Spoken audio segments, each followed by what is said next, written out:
team that captures it will get 50,000 of real dollars. And right now we would like to invite on stage the person who now holds $50,000, Irina Khmelova, head of the design group of Standoff, the cyber range. Hi everyone. Hope you're not tired, because we've been here for 6 hours already. Well, right now I'm going to show a lot of pictures, and I will be telling you last year's news, so we'll have fun. So, once again, I am Irina Khmelova. I'm head of the design group designing Standoff cyber range. That's how we call it, Standoff. And here we have a quote to attract you. We don't have to create attack scenarios. Hackers from across the globe do that for us. Why from across the globe? Because people from across the globe can take part in that. But first I'd like to explain what Standoff, the cyber battle, is. We create infrastructure. Inside that we have the corporate part, and basically that's office machines, computers of directors, accountants, HR, the mail service, file storage computers. Then there is an ERP system, and then we have the BMP system, the BMS system, with all the detectors, SCADA and the rest. And then very often we get requests from clients to test their equipment for realistic attacks. So that's the infrastructure that is being attacked by all the teams from 15 countries that were invited by us. They were selected in the qualification round, and we selected the teams who can really show what they're able to do. And then we have regulated, controlled attacks for system traffic. And then there is the opposing team, the opponent team, the blue team, and they investigate the elements that were hacked by the red. And some blue teams can actually respond to red teams. So what's most important and what's most difficult in all of that is to create an interesting and a realistic infrastructure. How do we do that? We structure that by industry. We reproduce metallurgical infrastructure, banking infrastructure, urban infrastructure, and so on.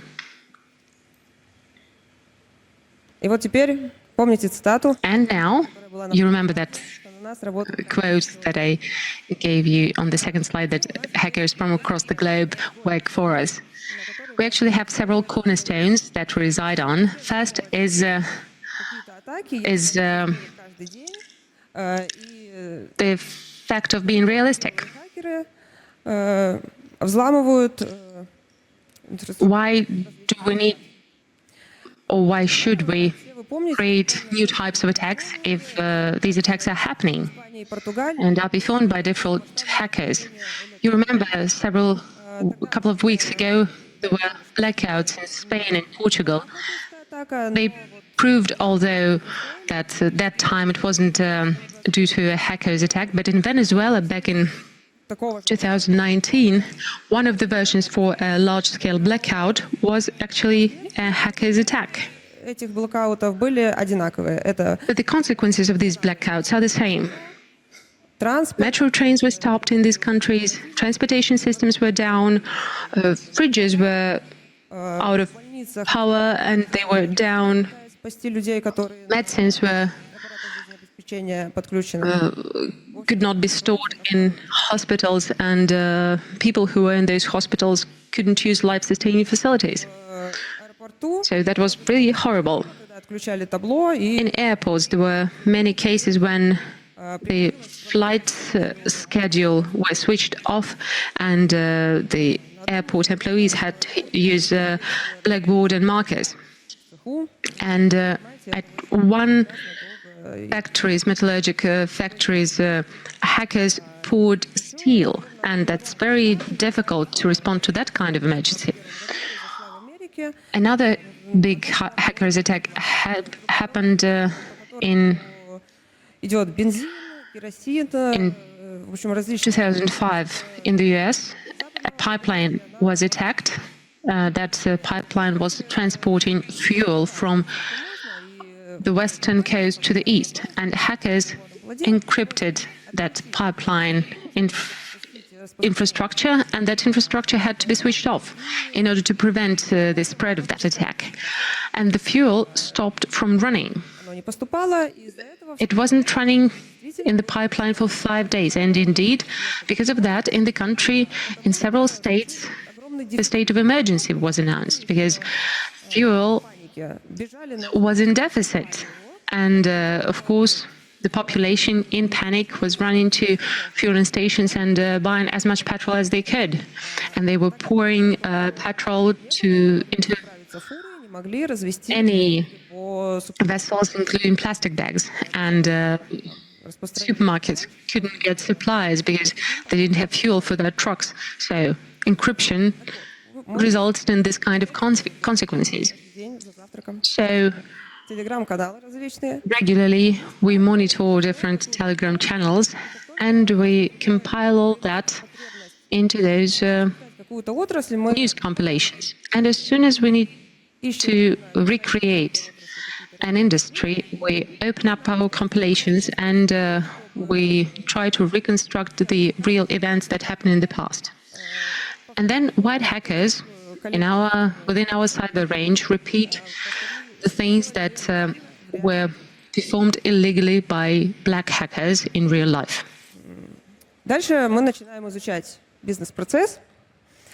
And then we start studying the process, and we look at critical events. These critical events become tasks for hackers.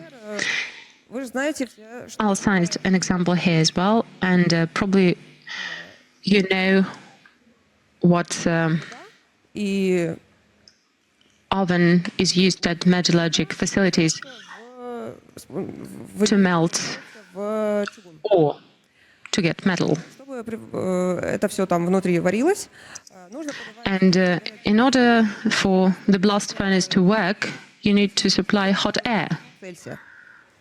And the temperature of that air is approximately 1700 degrees Celsius. That hot air is supplied by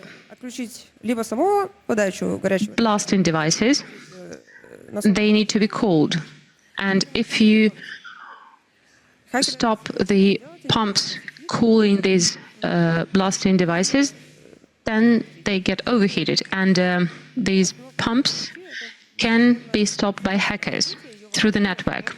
If you stop a blast furnace, it takes days to start it again. Another example from a different industry. How do you supply a list of passengers to the airport?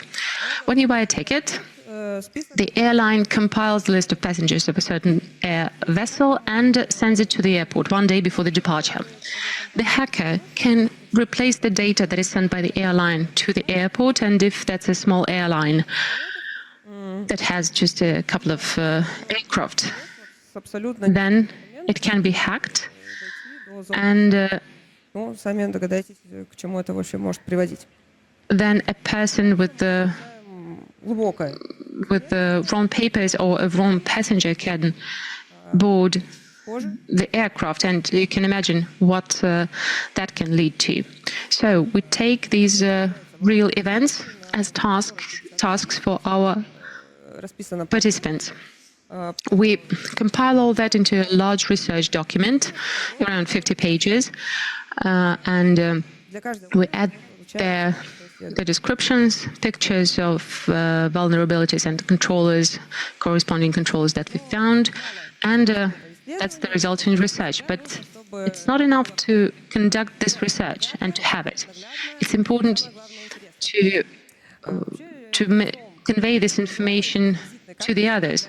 And the hallmark of Standoff is our models. And have you visited Standoff? Did you like it? Завораживает, да? What do you think? It's mesmerizing, right? У нас сейчас есть 7 макетов. Right now we have 7 models for 7 industries. Уходит на их изготовление, и эти It takes approximately 3 months to produce one, and these models, they fully recreate hackers' attacks. They respond to those. If something happens, trains stop, turbines stop, smoke вообще все, что appears, the light goes off, and if you have a ticket for that and you haven't visited it yet, go and see it. It's better to see it once than hearing about it 100 times. и еще в ту же And радости, just once again, to make it even more visualization. This year we have updated our system of visualization that supplements our models. So that's AR. There are touch panels, and here you can see the same state F. You have all the как хакер, elements что конкретно произошло, tagged here, and будут. you can go and see what hackers did, what are the consequences. This visualization is produced by Unreal Engine that is used for computer games. So it looks really great. I highly recommend to go and see it. Еще раз вернемся к инфраструктуре. Что же Once again, let's go back to the infrastructure. So what do we have for this 15th standoff? 25 рейтинга? We have 67 unique vulnerabilities that cover top 25 rating of MITRE Задания, которые attack metrics. And we have 37 sets of standoff одними, for standoff 15. но мы полностью обновляем инфраструктуру, если хотим And один раз, в следующий раз ему the hackers can be the same, вектора другие и шаги, которые нужно сделать, чтобы and they can participate several times because each time the vectors and the steps are different. изучить. And this new infrastructure has to be studied every next time. Кто еще не видел, можете отсканировать. If you haven't seen it yet, you can scan these QR codes. We have a wonderful wiki for this standoff, and everything that I've just told you, Закладываем в каждое it is событие, которое мы вдохновляем, explained there. And indeed, we built in news into every critical event. We use почитать. top ratings of critical events, and you can read about them. There are lots of pictures. Посмотреть. I showed you several ones, but there you'll have all the objects, all the models. And of course, please come and visit our stand-up pavilion. Вы можете почитать It is легенда, что a lot of fun. It's very interesting. And in Wiki, you can read the legend, what happens in the F state if hackers achieved what they need to achieve. Why is it the F state? Why F? Поэтому Standoff. That's why F, the F state. Well, okay, why not? приближено к реальности. Because you tried to be closer to reality, more realistic. While you were talking about critical events and vulnerabilities, I recently Случилось. thought of one thing that I once saw in the news, Настолько. Но все and написали yeah, Stuxnet. стакс, или как стакс, some time ago, Israel представляете, такой долго created Stuxnet virus, на тот and that virus все-таки занесет его was в Иран. roaming for a long time, and its objective was that it will get Iranian Да, все так. enriching objects infected, and it actually put down all the Тоже израильтяне centrifuges. That was back in 2015, and even before that, the Israeli stole Mirage, the сделать не может. Они до этого еще сломали самолет the military plane, с заводов. and that plane was directed into the uranium enrichment facility, and the Iranians had to eliminate it. And you call it Есть. То есть это cyber exercises, right? Yes, it's a cyber range, and it is a real cyber battle. But here it's safe. Учим защищаться, мы их Well, не по-плохому. правильно. Но что we train our experts, we train them to defend themselves, we do not train them to do bad things. Right, but we've just talked to Makar, to other people from Positive Technologies. Makar suggested a simulator да, тебе нужно for people to use it for training.